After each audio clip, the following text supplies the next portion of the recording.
ప్రతి ఒక్క సంఘము వివేచన కొరకు ప్రార్థించాలి. నీకు డబ్బు ఉన్నా లేకపోయినా నీకు వివేచన ఉండాలి.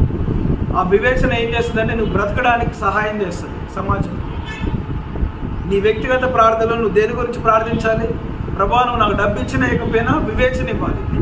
ఆ వివేచనతో నువ్వు సంపాదించుకుంటావు. ఆ వివేచనతో నువ్వు జాబ్ పొందుకుంటావు. ఆ జాబ్ ఇచ్చినతో నీకు వివేచన లేకపోతే నువ్వు దాన్ని కొనసాగించగలుగుతావా? లేదు. వివేచన కొరకు ప్రార్థించాలి. సో ఏమంటున్నాడు? పాముల వలె వివేకులను, పావురముల వలె నిష్కపటులనై ఉండాలి. పావురము వలె పరిశుద్ధాత్మ దేవుని దేంతో పోల్చారండి బైబిల్ గ్రంథంలో? పావురము. ఆయన ఎప్పుడైతే బాప్తిసం తీసుకొని పైకి లేచాడో ఆ ఆత్మ దేని రూపం వల్ల వచ్చిందంట? పావురము వలె. నిష్కపటులు అంటే కపటము లేనివారు, వేషధారణ లేనివారు.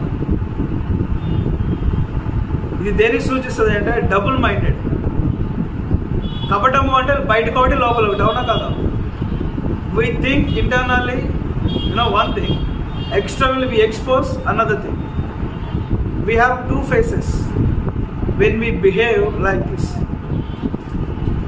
అవునా కదా? కపటము అంటేనే డబుల్ లేయర్, రెండు పొరలు ఉంటాయి. బయటికేమో ఒక రకంగా ఉంటాము, లోపల ఇంకో రకంగా ఉంటాము.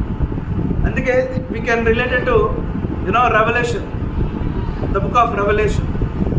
One of the churches in Revelation ఏమంటాడు? ఉంటే వెచ్చగానైనా ఉండండి, లేకపోతే చల్లగానైనా ఉండండి, ఫుల్ వెచ్చగా ఉండొద్దు అంటున్నాడు. Let's come back to our topic. నిష్కపటం అనేది ఒకనొక అంటే అంశంలో ఈ కోణానికి చెందినది, డబుల్ మెంటాలిటీకి చెందినది, డబుల్ రోల్కి చెందినది నిష్కపటము. సో దేవుడు ఏమంటున్నాడంటే నీలో కపటం ఉండొద్దు, నీలో ఒక్కటే గుణం ఉండాలి, నువ్వు ఉంటే ఒక్క సైడే ఉండాలి. నువ్వైతే ఈదర్ యెహోవా దేవుని ఆరాధించాలి, otherwise you can be in the world. లోకాన్నైనా ఫాలో అవ్వచ్చు. లోకము దేవుడు అంటే పొత్తులు. ఒక్కటే చోట చీకటి వెలుతురు ఉంటుందా? ఒక్కటే చోట నీరు మంట ఉంటుందా? ఉండదు. చలి వేడి ఒక్కటే చోట ఉంటుందా? Can they exist in certain point? No. మనము క్రైస్తవులు మాత్రం ఇలా ఉంటున్నారు. They are very very talented, right? Not only we, everyone, those who behave in double mentality, double role, double character, double minded. క్రైస్తవులు మాత్రము అందరు కాదు, కొంతమంది